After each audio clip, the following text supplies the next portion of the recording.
Hello বন্ধুরা, মেঘাস কিচেনে তোমাদেরকে আবার প্রথম করে স্বাগত।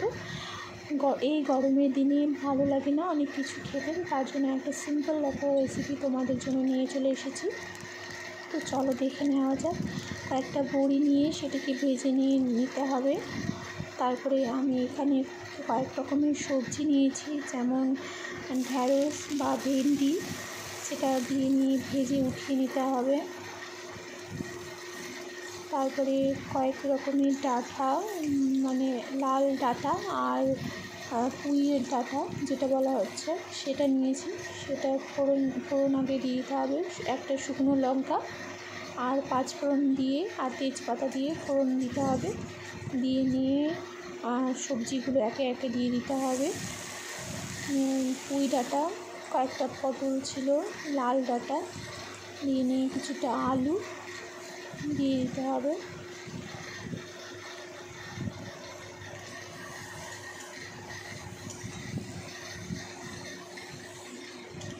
নিয়ে হালকা নাড়াচাড়া করে নিলে তার মধ্যে দিতে হবে পরিমাণ মতো লবণ, পরিমাণ মতো হলুদ নিয়ে আবার ভালো করে নাড়াচাড়া করে ঢেকে ভালো করে ভেজে নিতে হবে।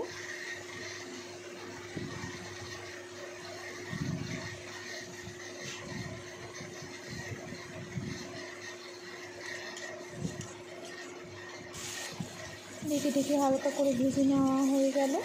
আমি মশলা করে রেখেছিলাম জিরা, আদা, লঙ্কা বাটা। যেহেতু আমি অল্প পরিমাণে মশলাটা ব্যবহার করব গরমের দিন, তাই আমি অল্প করেই মশলা করে রেখেছিলাম। তারপর মশলা ধোয়ার জলটা দিয়ে দিলাম।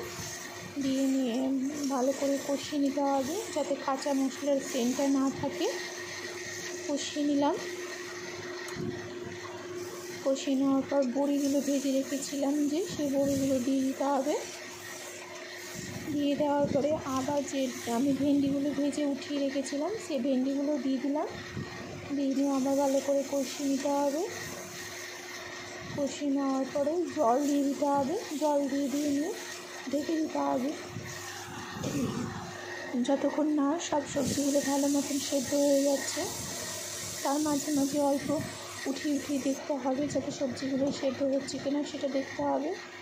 সেদ্ধ হয়ে যাওয়ার পর রেডি আমাদের 5 মিশালি সবজি, তোমরা এটাকে বলতে পারো। গরমের দিনে বেশি তেল মশলা দিয়ে রান্না করাটা নাই ভালো, তো তার জন্য সিম্পল সাধারণ এরকম একটা রেসিপি থাকলে ভালোই হয়। তো আমাদের ফাইনাল এইরকম রান্না হয়েছে। আমার রান্নাগুলো ভালো লাগলে অবশ্যই সাবস্ক্রাইব করো বন্ধুরা।